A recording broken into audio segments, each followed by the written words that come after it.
Hello నమస్తే. ఈరోజు తెలంగాణ రాష్ట్రంలో జరుగుతున్న సమకాలీన పరిస్థితులపై కేసీఆర్ 10 సంవత్సరాల బంగారు తెలంగాణ పరిపాలన, కాంగ్రెస్ పార్టీ 2.5 సంవత్సరాల ప్రజాపాలన. ఈ 2 పాలనల్ని తెలంగాణ ప్రజలు ఏమనుకుంటున్నారు? తెలంగాణ ప్రజల కోణంలో ఈ 2 ప్రభుత్వాల పనితీరు ఎలా ఉంది?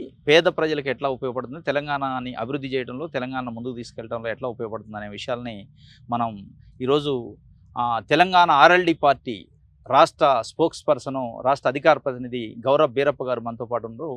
వారిని అడిగి వారి పార్టీ పరిస్థితి ఏంది, తెలంగాణ ప్రభుత్వ పనితీరు పైన ప్రజల కోసం వారి పార్టీ ఎట్లాంటి ఫైట్ చేస్తుంది, ప్లస్ ఈ 2 ప్రభుత్వాలు, అటు రేవంత్ రెడ్డి గారి ప్రభుత్వం, ఇటు కేసీఆర్ ప్రభుత్వ పనితీరు వల్ల తెలంగాణ ఎట్లా ముందుకు పోతుంది, అసలు తెలంగాణకు ఉపయోగపడుతుందా లేదా అనే విషయాల్ని అడిగి తెలుసుకునే ప్రయత్నం చేద్దాం. నమస్తే బీరప్ప గారు. నమస్తే అండి. చెప్పండి, ఏంటి ఇప్పుడు Telangana RLD party spokes person మీరు. ఎట్లా ఉంది తెలంగాణ, మీ పార్టీ పరిస్థితి ఏంటి అసలు ముందు?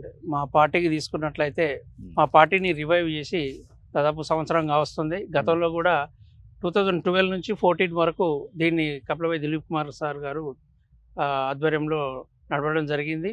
అయితే కొన్ని రాజకీయ అనివార్య కారణాల వల్ల అప్పుడు క్లోజ్ చేసి బీజేపీలోకి వెళ్ళి, తర్వాత కాంగ్రెస్లోకి వెళ్ళి, ఏవైతే తెలంగాణ ఉద్యమంలో తెలంగాణ ఉద్యమ ఆకాంక్ష ఏదైతుందో అది నెరవేరక ప్రస్తుతం ఉన్నటువంటి ఈ పార్టీ కావచ్చు, గతంలో ఉన్న పార్టీ కావచ్చు, ఈ పార్టీలన్నింటినీ బేరీజు వేసుకొని తిరిగి మళ్ళీ ఈ తెలంగాణ రాష్ట్రీయ లోక్దళ్ అనే పార్టీని రివైవ్ చేయడం జరిగింది. మేము గత 6 నెలల క్రితము రాష్ట్ర వ్యాప్తంగా ఒక సామాజిక తెలంగాణ రథయాత్రని పెట్టుకున్నాము, చైతన్య రథయాత్ర పెట్టుకున్నాము. ఏ జిల్లాకి వెళ్ళా కానీ అక్కడ ఉన్నటువంటి బీసీ సంఘాలతో కావచ్చు, వివిధ రకరకాల సంఘాలతో అందరినీ మమేకమై వాళ్ళ యొక్క సమస్యల్ని అడిగి తెలుసుకున్నాము. ఎక్కడ చూసినా అద్భుతమైనటువంటి ప్రతిస్పందన వచ్చింది. ఆ స్పందనను అన్నింటినీ బేరీజు వేసుకొని మేము ఒక ఉద్యమ కార్యాచరణను ప్రిపేర్ చేయబోతున్నాము. దీంతో పాటుగా భావ సారూప్యం గల పార్టీలన్నీ ఈ మధ్య మాతో కలిసి ఒక తెలంగాణ రాజకీయ కూటమిగా ఏర్పడి, ఎవరైతే బహుజనులు, దళితులు, అణగారిన వర్గాలు ఉన్నాయో ఈ అణగారిన వర్గాలన్నింటికీ రాజ్యాధికారం కల్పించే దిశగా మేము కృషి చేస్తున్నాం. అందుకు అనుగుణంగానే మా క్యాడర్ని కూడా విస్తరించుకుంటున్నాం. సంస్థాగతంగా ఇప్పుడిప్పుడే మేము బలపడుతున్నాము. రాబోయే రోజుల్లో ఇంకా మేము బలంగా తయారయ్యి ఏవైతే తెలంగాణ ఉద్యమ ఆకాంక్ష ఉందో ఆ ఆకాంక్షను నెరవేరుస్తాము. ప్రధానమైనటువంటి ఉద్దేశం ఏంటంటే సామాజిక తెలంగాణను సాధించడం అనేది అతిమ లక్ష్యంగా కృషి మీ చేస్తున్నాము. పార్టీ రివైవల్లో ప్రధానంగా సామాజిక తెలంగాణతో పాటు తెలంగాణ సోయితోని పరిపాలించే పాలన అంటున్నారు. 10 ఏళ్ల కేసీఆర్ పాలన కానీ ఇప్పుడు రేవంత్ రెడ్డి పాలన, మరి తెలంగాణ సోయిందే? తెలంగాణ సోయి అంటే ఏ ఆకాంక్షల కోసం నీళ్లు, నిధులు, నియామకాలు అనే ట్యాగ్ లైన్తోనే ఉద్యమం జరిగింది. కాబట్టి ఇప్పుడు యువతకు ఉద్యోగాలు అన్నాం, అది గత ప్రభుత్వం ఇవ్వలేదు, ఈ ప్రభుత్వం ఇవ్వలేదు. ఇక్కడ ప్రధానంగా చర్చించుకోవాల్సింది ఏంటంటే గత ప్రభుత్వానికి ఈ ప్రభుత్వానికి మధ్య సారూప్యమైనటువంటి సమీప పోలికలు ఉన్నాయి. దాని ప్రధానంగా ఏంటంటే గతంలో ఉన్నాయన ఒక బ్రోకరు, ఇప్పుడు ఉన్నాయన ఒక బ్రోకరు. అక్కడ పాస్పోర్ట్ బ్రోకర్ అయితే ఇక్కడ రియల్ ఎస్టేట్ బ్రోకరు. ఈ బ్రోకర్లకు ప్రధాన ఉద్దేశం ఏంటంటే కమిషన్ల కక్కుర్తి. ఏ పని చేసినా ఎంత కమిషన్ వస్తుంది, ఈ కోణంలోనే చూస్తారు. అదొక భాగము. గతంలో చూసుకున్నట్లయితే కుటుంబ పాలన అని మనం ఉన్నాం. ఈ ప్రభుత్వం కూడా ఏమైంది కేవలం అన్నదమ్ములు మాత్రమే. మొత్తం తెలంగాణను జోనల్ వైజ్గా చేసుకొని ఒక్కొక్క పనిని డివైడ్ చేసుకొని మొత్తం తెలంగాణను దోచుకోవడం మొదలు పెడుతున్నారు. అదే కాకుండా జాబ్ క్యాలెండర్ అన్నాడు. ఆ గతంలో కూడా మేము ఉద్యోగాలు ఇస్తామని ఆయన ఇవ్వలేదు. ఈయన వచ్చినా అదే పరిస్థితి అయింది. ఉద్యోగుల పరిస్థితి అదే ఉంది. ఏ రంగం తీసుకున్నా గతంలో ఉన్న ఎలాంటి పరిస్థితులు ఉన్నాయి, ఇప్పుడు కూడా అదే పరిస్థితులు ఉన్నాయి. గతంలో అప్పులు చేసిండు, ఇప్పుడు అప్పులు చేసిండు. గతంలో అవినీతి ఉంది, ఇక్కడ అవినీతి ఉంది. ఈ అవినీతికి ప్రధాన తార్కాణం ఏంటంటే మంత్రివర్గంలో ఉన్నటువంటి ఒక ప్రధానమైనటువంటి మంత్రే మా సహచర మంత్రులు పైసలు ఇస్తేనే ఫైళ్ళ మీద సంతకాలు పెడుతురు, లేకపోతే పెడతలేరు అని అంటే ఏ స్థాయిలో ఉంది అర్థం చేసుకోవచ్చు. కాబట్టి ప్రజలంతా గమనిస్తున్నారు. రాబోయే రోజుల్లో ఈ ప్రభుత్వం కాంగ్రెస్ ప్రభుత్వాన్ని కూడా నమ్మే పరిస్థితి లేదు. ఇంకో ఆల్టర్నేట్గా ప్రధానంగా బీసీ వాదంతో రాజకీయ పునరేకీకరణ జరిగే అవకాశం ఉంటుంది.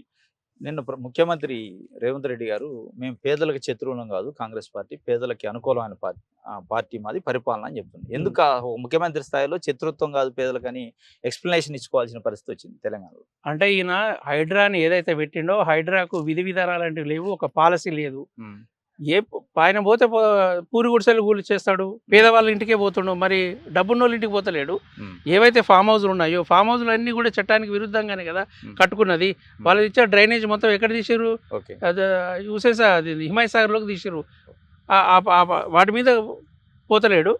అంత స్వయంగా ఏడ మన దుర్గం చెరువు దగ్గర వాళ్ళ సోదరుని ఇల్లే ఉన్నది. మరి ఆ సోదరునికి ఇల్లు కూల్చేస్తామా? అవేవి కూల్చకుండా పేదరిళ్ళకే పోతుండు. ఇది కూల్చేసే ప్రభుత్వం. వెలుగుమంటలో మనం ఓపెన్గా చూసాం.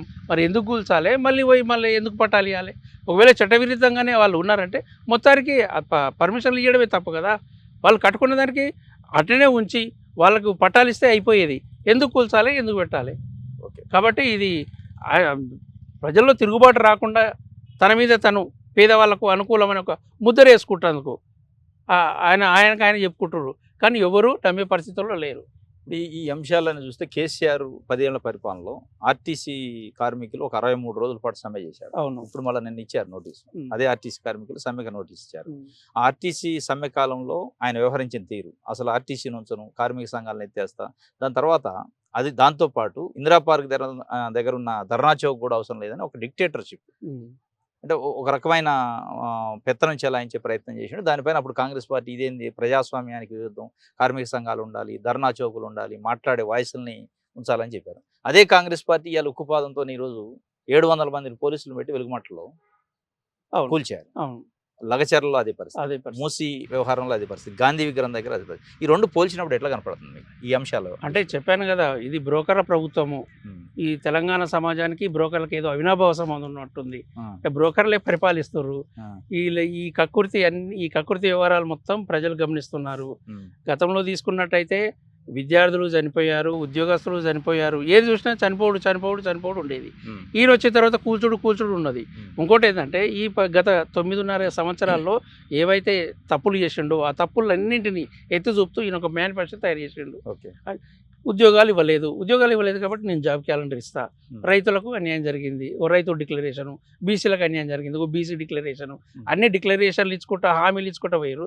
వాటిల్లో ఇవన్నీ నెరవేర్చిండు, కానీ ఒక్కటి కూడా నెరవేర్చలేదు. ఏదైతే ఒక ప్రీ బస్ ఒకటి ఉన్నట్టుంది, తర్వాత సన్నబియ్యం ఒకటి ఉన్నట్టుంది. వాళ్ళు చెప్పుకోదగ్గ వాటిల్లో.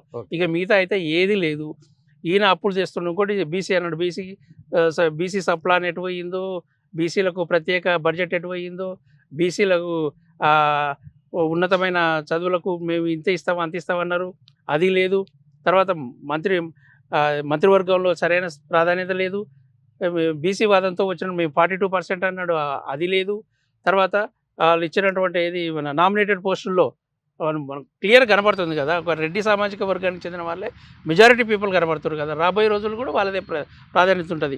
కాబట్టి రాబోయే రోజుల్లో ఏ ఎన్నికలు జరిగినా దీన్ని బొందబెట్టడం ఖాయం. కాంగ్రెస్ పని, బీఆర్ఎస్ పని రెండు కూడా ఖతమైపోయినాయి తెలంగాణలో.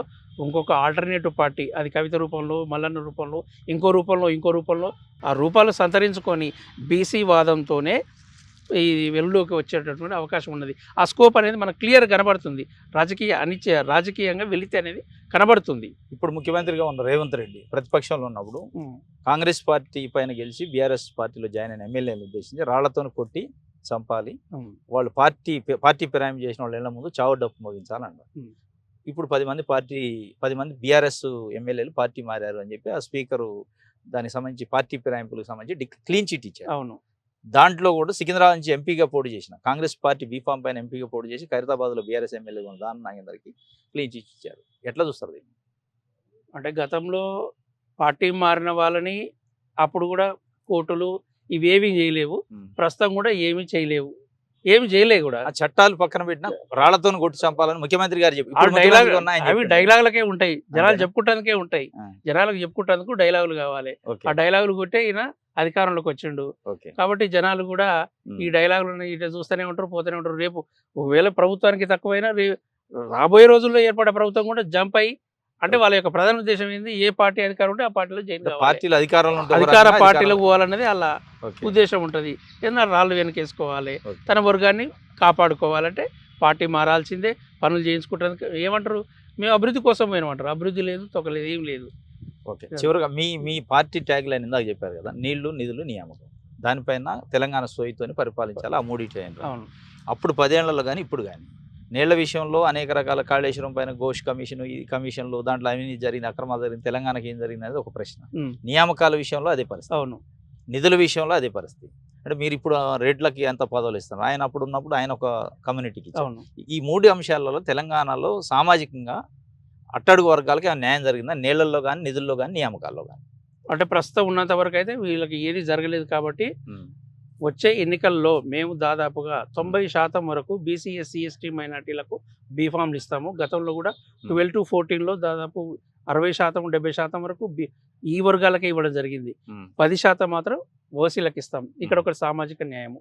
తర్వాత ఎవరు ఎంత ఉందో అంత వాటా షేర్ చేసుకోవాలి కాబట్టి మా ప్రధాన ఉద్దేశం అదే.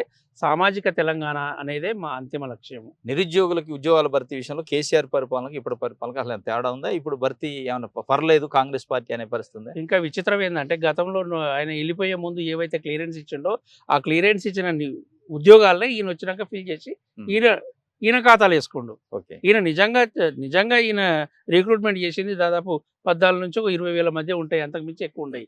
ఈయన ఇప్పటి వరకు వచ్చి నేను 60,000 ఇచ్చినా, 70,000 ఇచ్చినా, మరి మేనిఫెస్టోలో వచ్చిన సంవత్సరంలోనే 1,00,000 ఉద్యోగాలు అంటివి కదా. 1,00,000 ఉద్యోగాలు ఎక్కడి? నువ్వు ఇచ్చిన 20,000 ఉద్యోగాలు కూడా లేవు కదా. గతంలో ఇచ్చిన దాంట్లో నువ్వు ఆయన ఖాతాలో నీ ఖాతాలు వేసుకొని ఇచ్చిన నీ జబలు జరుచుకుంటేట. కాబట్టి ఈ సంవత్సరం నుంచి కూడా ఒక్క నోటిఫికేషన్ కూడా లేదు. విద్యార్థుల్లో, నిరుద్యోగుల్లో తీవ్రమైన అసహనం ఉన్నది. కాబట్టి తగిన శాస్తి చేస్తారు రేవంత్ రెడ్డికి. కాంగ్రెస్ పార్టీ 6 గ్యారెంటీల పేరుతో 100 రోజుల్లో అమలు చేస్తాం. దాదాపు 800 రోజులు పూర్తయింది గవర్నమెంట్ వచ్చి. దానిపైన రేపు బడ్జెట్ సమావేశాల్లో బీఆర్ఎస్ చట్టబద్ధత కల్పించాలి 6 గ్యారెంటీలు కంటే. మీ పార్టీ పరంగా దానిపైన ఏమైనా ప్రోగ్రామ్ తీసుకునే అవకాశం ఉందా? 6 గ్యారెంటీల అమలు కోసం ఒత్తిడి. చట్టబద్ధత కల్పించడం వల్ల ప్రయోజనం లేదు కదా. దానికంటూ సపరేట్ మెకానిజం పెట్టాలి. అవుతున్నాయా లేదని రివ్యూ చేయాలి. ఓకే. దాని సపరేట్ ఒక ఆఫీసర్స్ని పెట్టాలి. అప్పుడే నమ్మే పరిస్థితి. కానీ గిట్టబద్ధత నమ్మే పరిస్థితి లేదు. కాబట్టి మేము ప్రతి అంశంలోనూ కొట్లాడుతూనే ఉన్నాము. ఈ రిజర్వేషన్ల విషయంలో కానీ, తర్వాత ఇతరత్ర సంఘటనలు జరిగినప్పుడు కూడా ప్రతి అంశంలో మేము కొట్లాడుతూనే ఉద్యమిస్తూనే ఉంటాము. ఖచ్చితంగా వీళ్ళకి తగిన శాస్త్రి చెప్పే వరకు మేడం వదిలిపెట్టే ప్రసక్తి లేదు. ఏంటంటే దిలీప్ సార్ గారు 69 ఉద్యమంలో పార్టిసిపేట్ చేశాడు. తర్వాత జరిగిన ఉద్యమంలో పార్టిసిపేట్ చేశాడు. ఆయనకు చాలా అనుభవం ఉన్నది. కేసీఆర్ని వెనకుండి నడిపించినటువంటి అపరచాణక్యుడు. ఆయన ఆధ్వర్యంలో పార్టీ ఉన్నది కాబట్టి తెలంగాణకు సాధ్యమైనంత వరకు మేలు చేసేందుకు ప్రయత్నం జరుగుతుంది. మీరు రీసెర్చ్ స్కాలర్గా తెలంగాణలో ఉన్న యూనివర్సిటీలు, విద్యా వ్యవస్థ పైన రేవంత్ రెడ్డి ప్రభుత్వం పనితీరు ఎట్లా ఉంది? మొత్తం విద్యా వ్యవస్థ మొత్తం కొలాప్స్ చేసింది. ఇప్పుడు ఆయన వచ్చిన కొత్తలో ఏమన్నాడు, 200 కోట్లు ఇస్తాడు. అది లేదు. తర్వాత వచ్చి 1000 కోట్లు అన్నాడు. 1000 కోట్లు 200 కోట్లు ఆ పక్కన పెట్టి ఒక్కొక్క డిపార్ట్మెంట్లో పర్మనెంట్ ప్రొఫెసర్స్ లేరు. రిక్రూట్మెంట్ జరిగే ఎప్పుడో 2012లో 2010లో జరిగిన రిక్రూట్మెంట్ ఇప్పటి వరకు రిక్రూట్మెంట్ లేదు. కొన్ని డిపార్ట్మెంట్లు అయితే పూర్తిగా ఏది అవుట్సోర్సింగ్ వాళ్ళతో నిండిపోయినాయి. కాబట్టి విద్యా వ్యవస్థని వీటిని మొత్తాన్ని భ్రష్టు పట్టించడం జరిగింది. వాటికి పాలక మండళ్ళు కూడా సరిగా లేవు. ఈయన వచ్చినాక ఏదో వీసీలను ఏర్పాటు చేసిండు కానీ వీసీలకు డబ్బులేది ఎవరేం చేస్తారు. కాబట్టి ఎక్కడ వేసిన గొంగలి అక్కడే ఉంది. గతంలో ఉన్న సర్కారు ఏం చేసిందో ఈ సర్కారు కూడా అదే చేస్తుంది. కాబట్టి దగ్గర పోలికలు ఉన్నాయి 2 బ్రోకర్లని మేము ఘట్టపదంగా చెప్పదలుచుకున్నాం. తెలంగాణ వ్యాప్తంగా మీ పార్టీ పరంగా పర్యటన చేసి ఉంటారు కదా. అవును. పేదల్లో ఏమైనా కాంగ్రెస్ పార్టీ ప్రభుత్వం పైన వ్యతిరేకత ఉందా? ఎందుకు ముఖ్యమంత్రి మేము శత్రువులం కాదు, మీకు పేదలకు మేము శత్రుత్వం లేదు, పేదలు అంటే మాకు వైరం లేదని చెప్పాల్సిన పరిస్థితి ఎందుకు వచ్చింది? ఏమన్నా ఆ డిస్కషన్ పేదల్లో నడుస్తుంది? ఆయన మొట్టమొదటి చేసింది ఏంటంటే రైతు భరోసా అన్నాడు. ఇన్ టైంలో రైతులకు ఇవ్వలేదు. తర్వాత యూరియా సంక్షోభం ఉన్నది. అదొక ఎత్తు అయితే ధరణి స్థానంలో భూభారతి అనే పోర్టల్ తీసుకొచ్చి మీకు అన్ని సమస్యలకు ఇదే పరిష్కారం చూపిస్తుంది అన్నాడు. ఆ ఒక్క సమస్య పరిష్కారం కాకపోగా ఇంకా సమస్యలు ఎక్కువైనాయి. కాలేదా? ధరణి కన్నా ఇంకా దరిద్రంగా ఉంది ఈ భూభారత్ అనేది. అటు ఆఫీసర్లకు సరైన గైడ్ లైన్స్ లేవు, సరైన సర్కులర్ లేదు. ఏ పని ఎప్పుడు చేయాలి ఏదని వాళ్ళు ముత్తుకుంటారు. ఈ జనాలు ఏమో వచ్చిపోతా ఉన్నారు. సమస్యలు అనేవి అట్టే ఉన్నాయి. కాబట్టి దానికన్నా ఎంత మెరుగైందని మేము భావించడం లేదు ఈ విషయంలో. తర్వాత యూరియా సంక్షోభం. ఆయన యాప్ తెచ్చిండు. షాపుల్లో లేని యూరియా యాప్లో దొరుకుతుందంట. ఆ మండల పరిధిలో లేని వ్యక్తులు కూడా ఓ 50 కిలోమీటర్లకు వెళ్ళి వచ్చి మరీ ఇక్కడికి వెళ్ళి తీసుకుపోతారు. ఇక్కడున్న రైతులకు నోట్లో మట్టి పడ్డట్టు అవుతుంది కదా. సరైన టైంలో నువ్వు ఇవ్వనప్పుడు వ్యవసాయ సంక్షోభంలోకి ఇంకేం చేస్తుంది. ఇంకోటి నీళ్లు కూడా సరైన సమయంలో అందించడం లేదు. కాబట్టి ఈ చాలా అంశాలు ఉన్నాయి. ఈ రైతులకు మూసీని సుందరీకరణ చేస్తే లేదంటే చెరువులను పరిరక్షిస్తే ముఖ్యమంత్రి తప్ప? మూసీ సుందరీకరణ అనేది చేయాల్సిందే. కానీ ఆ సరౌండింగ్ ఏరియాలో ఉన్నటువంటి ఆల్రెడీ కట్టుకొని అక్కడనే ఉన్నటువంటి వాళ్లకు సరైన న్యాయం చేసిన తర్వాతనే పని మొదలు పెట్టాలి. మీరు ప్రతిపక్షాలు అడ్డం పడుతుంటారు కదా. ముఖ్యమంత్రి గారు ఏంటంటే అభివృద్ధి చేస్తుంటే సుందరీకరణ చేస్తుంటే నువ్వు చెయ్యి, దానికి విధానం తీసుకురా. పునరావాసం కల్పించిన తర్వాతనే పని మొదలుపెట్టు. గాంధీ సరోవర్ అని పెట్టావు, దానివల్ల ప్రయోజనం ఎంత? అసెస్మెంట్ చేయి. మన ఏది మన పర్యాటకం పెరుగుతుంది అంటున్నావు కదా, ఆ పర్యాటకం మీద వచ్చేది ఎంత, ఈ పునరావాసాన్ని కల్పించేది ఎంత, వీళ్ళకి న్యాయం జరిగేది ఎంత, ఇవన్నీ అసెస్మెంట్ చేసి పర్ఫెక్ట్ అయిన తర్వాతనే పని మొదలుపెట్టు. నువ్వు పని మొదలు పెట్టకనే అన్నిటికీ అదే మార్కింగ్ వేసుకుంటావు, తెల్లారే వచ్చి బుల్డోజర్లు పెట్టి కూలగొడితే అంటే వాళ్ళు ఎటు పోతారు, ఎక్కడ పోతారు? వాళ్ళందరూ డిస్ప్లేస్మెంట్ అవుతారు కదా, అది చాలా అన్యాయం కదా. కాబట్టి దీన్ని మేము వ్యతిరేకిస్తాం. ఏది హైడ్రాను కూడా హైడ్రా అన్ని కూడా అంత అవుతుంది. అంటే చెరువులు పరిరక్షించారు కదా, ఆ పరిరక్షణ అనేది ఎక్కడ జరుగుతుంది? నువ్వు పరిరక్షిస్తున్నావు అంటే నువ్వు జనాలు నమ్మకం కల్పించాలి. పేదవానికి ఒక న్యాయము, ఉన్నోనికి ఉన్నోనికి ఇంకో న్యాయం. ఎక్కడ జరిగింది చెప్తున్నా కదా, ఆయన సొంత సోదరుడు దుర్గం చెరువు పక్కకే ఉంటుంది ఇల్లు. అంటే FTL జోన్లోనే ఉంది. మరి FTL జోన్లో ఉన్న వాటిని అన్ని గులగొడుతున్నప్పుడు దాన్ని కూడా ఎందుకు గులగొట్టవు? అదే కాదు, కాలేజీలు ఉన్నాయి, ఈ కాలేజీలన్నీ FTL జోన్లో ఉన్నాయి. మల్లారెడ్డి కాలేజ్ కావచ్చు, రాజేశ్వరరెడ్డి కావచ్చు, ఓవైసీ కావచ్చు. మరి ఇవన్నీ అట్టే వదిలేసి పేదల గుడిసెల కాడికి ఎందుకు పోతున్నావు? నువ్వు నిజంగా నీకు అంత చిత్తశుద్ధి ఉంటే, పేదల పట్ల నువ్వు ఇంత అభిమానం ఉంటే ఫస్ట్ నువ్వు ఆ పని చేయి. ఆ పని చేసిన తర్వాతనే మేము నమ్ముతాం. నిరుద్యోగులకు సంబంధించి నిరుద్యోగ వృత్తి 3,000 ఇస్తామని చెప్పి కాంగ్రెస్ పార్టీ హామీ ఇచ్చింది. అవును. దాంతోపాటు రైతు రుణమాఫీ 2 లక్షల వరకు అవును పైన ఉంటే మీరు పే చేసుకుంటే 2 లక్షల వరకు పే చేస్తాను. అవి కొంత పెండింగ్ ఉన్నట్లు. ఈ 2 అంశాలలో ప్రజలు ఏమనుకుంటున్నారు? ప్రజలు ఏంటంటే ఆరంభ శూరత్వం తప్ప ఏం లేదు ఈ ప్రభుత్వానికి. గతంలో ఉన్న ప్రభుత్వము ఏవైతే 1 లక్ష వరకు రుణమాఫీ అని చెప్పి దాదాపు 4 ఏళ్ళు 5 ఏళ్ళు ప్రోలాంగ్ చేస్తూ విడుదల వారిగా చేసింది. అది కూడా వాళ్ళకు సరైన సమయంలో అయితేనే న్యాయం పొందే వాళ్ళేమో. అది ఒకటి అయిపోయింది. నిరుద్యోగ యువతకు ఏది నిరుద్యోగ భృతి అన్నాడు, గతంలో కూడా ఆయన ప్రకటించండు కదా, ప్రకటించి అమలు చేయలేదు. ఈయన కూడా ప్రకటించండి, అమలు చేయలేదు. ఎవరేమనుకుంటే ఏమైంది? నేనైతే ప్రభుత్వాన్ని క్రికెట్లో నైట్ వాచ్మెన్ అని ఒకటి ఉంటుంది టెస్ట్ క్రికెట్లో, ఇంకో 2-3 గంటల్లో మ్యాచ్ అయిపోతుంది అనగానే ఎక్కిన ప్లేయర్స్ ఏం చేస్తారు, అవుట్ కాకుండా ఆపుతుంటారు, ఏమైనా ఉంటే రేపు చూసుకుందామని. ఇప్పుడున్న ప్రభుత్వం కూడా అంతే అన్నమాట, నైట్ వాచ్మెన్ ఉన్నది. దేశంలో ఉన్న కాంగ్రెస్ పరిస్థితి కూడా అంతంత మాత్రంగా ఉన్నది. రేవంత్ రెడ్డిని ఏదో అట్లా ఉంచుతురు కానీ ఆయన నమ్మే పరిస్థితి ఎవరు లేదు. కాబట్టి ఈ కాంగ్రెస్ ప్రభుత్వం కూడా ఈ ఉన్న ఒక్క తెలంగాణలో కూడా మటాష్ అయ్యే అవకాశం ఉన్నది. తెలంగాణ ముఖ్యమంత్రి హోదాలో ఫుట్బాల్ మ్యాచ్, మెస్సీతో ఫుట్బాల్ మ్యాచ్ ఆడటం, లేదంటే ఫారెన్ పోయి యూనివర్సిటీలో ఒక 1 వారం రోజుల పాటు కోర్సు చేయడం తెలంగాణకు ఆయన ఉపయోగపడితే ఎట్లా అనుకుంటారు? లేదా ఆయన వ్యక్తిగత ఇష్టాన్ని జనం మీద రుద్దడం తప్ప ఏం లేదు. దానివల్ల తెలంగాణకు వచ్చిన ప్రయోజనం ఏమున్నది? అనవసరంగా సింగరేణిలో ఉన్నటువంటి డబ్బులు తీసుకొచ్చి ఈడ వృధాగా ఖర్చు పెట్టడం, ఆయన గతంలో ఫార్ములా 1 కార్ అని చెప్పి ఆయన వృధా ఖర్చు పెట్టడం, కోర్టు చోటు. రేపు ఇంకో ప్రభుత్వం వస్తుంది, వచ్చి నువ్వు మెస్సీకి ఎట్ట పెట్టావు, ఈడ ఆ నిధులను ఎట్ట దుర్వినియోగం చేయడం, ఆయన కమిషన్ ఈడ ఆయన ఫార్ములా 1 వినేస్తే ఈయన మెస్సీ వినేస్తాడు. అంతే తప్ప ఏమీ లేదు, జనాలకు వచ్చే రూపాయి ఆదాయం లేదు. వీటన్నిటిపైన తెలంగాణ ప్రభుత్వం పనితీరు సరే, కేసీఆర్ అంటే ఆయనే బాసు, తెలంగాణ ప్రభుత్వం ఇప్పుడు కాంగ్రెస్ ప్రభుత్వం, ఇలా బాసు ఢిల్లీలో ఉంటుంది అధిష్టానం. వాళ్ళు గమనించట్లేదు? రాహుల్ గాంధీ కానీ ఏఐసీసీ అధ్యక్షుడు కానీ అసలు ఏం చేసి నెల మూటలు పోతున్నప్పుడు మనోడు ఏం చేస్తే వాళ్ళకేంది? ఏం మూటలు? డబ్బు మూటలు, సంవత్సరం మూటలు. ఎవరికి? కేంద్ర అధిష్టానానికి. అంతేనా? అధిష్టానాన్ని ఇప్పుడు కాంగ్రెస్ పార్టీని దేశంలో మొత్తం నడిపించేది ఎవరు? తెలంగాణ ప్రభుత్వం, అటు కర్ణాటక ప్రభుత్వము. కర్ణాటక ప్రభుత్వం కన్నా తెలంగాణ ప్రభుత్వం మేజర్ రోల్ ఉంది. ఇప్పుడు రేపు కేరళలో, వెస్ట్ బెంగాల్లో అక్కడక్కడ ఎన్నికలు జరిగితే అక్కడ ఎన్నికల ఖర్చును భరించేది ఎవరు? తెలంగాణ ప్రభుత్వం. అంతేందుకు మనం చూసినాం కదా, ఫ్లెక్సీలు వేసాను కదా, ఎక్కడ మన డబ్బు కేరళలో మన డబ్బు పెట్టి అక్కడ ఇంతకుముందు ఉన్నాయన కేరళలో వేసిండు. ఇంతకుముందు ఉన్నాయన కూడా ఇక్కడ డబ్బు తీసుకుపోయి అక్కడ పంజాబ్ లో రైతులకు ఇచ్చిండు, సైనికులకు ఇచ్చిండు. అంటే భారతదేశం నుండి ఎక్కడ ఏ ఈవెంట్ జరిగినా ఇక్కడ నుంచే డబ్బు పోతుంది అనమాట. తెలంగాణ సొమ్ము ఇట్లా పంచి పెడుతున్నారు. కాంగ్రెస్ పార్టీ అధిష్టానం కూడా ఇక్కడ చూసి చూడనట్టు వదిలేస్తుంది అనమాట. అయినా చేసి ఏం చేస్తారు? ఒకవేళ యాక్షన్ తీసుకునే దమ్ము ఉంది వాళ్ళకు, యాక్షన్ తీసుకుంటే ఉన్నొకటి పోతుంది. కాబట్టి నడవని అట్లా వాళ్ళకి కావాల్సింది వస్తుంది. ప్రభుత్వం డిస్టర్బ్ కావద్దు, మన పనులు మనకు కావాలి. అంతే. మన హెలికాప్టర్ కూడా యూజ్ చేసుకుంటారు కదా ఏది ప్రచారానికి. ఎవరు? రాహుల్ గాంధీ వచ్చినప్పుడు దాన్నే కదా తీసేది. అంతేనా? మన తెలంగాణ డబ్బుతోనే. Okay. Thank you sir. Right. ఇది గౌరవ్ బీరప్ప గారు చెప్తుంది. తెలంగాణ సోయి లేని పరిపాలన చేస్తున్నారు. అప్పుడు 10 ఏళ్ల బీఆర్ఎస్ కానీ, ఇప్పుడు కాంగ్రెస్ పార్టీ పరిపాలన కానీ నీళ్లు, నిధుల నియామకం విషయంలో నిర్లక్ష్యం ఉంది. సామాజిక తెలంగాణ అనే అంశంలో కూడా మాటలకి, చేతలకి పొందడం లేదు. కాబట్టి ఈ 2 ప్రభుత్వాలు కూడా ప్రజా వ్యతిరేక ప్రభుత్వాలే. ఈ ప్రజా వ్యతిరేక ప్రభుత్వాలను ఎట్టి పరిస్థితుల్లో మేము నిలువరిస్తాం, కూల్చేస్తాం అని చెప్పి భవిష్యత్తులో ఎన్నికల ద్వారా ప్రజాస్వామ్యబద్ధంగానే వీటిపైన ఫైట్ చేయడం జరుగుతుందని వారు చెప్తున్న పరిస్థితి. Thank you.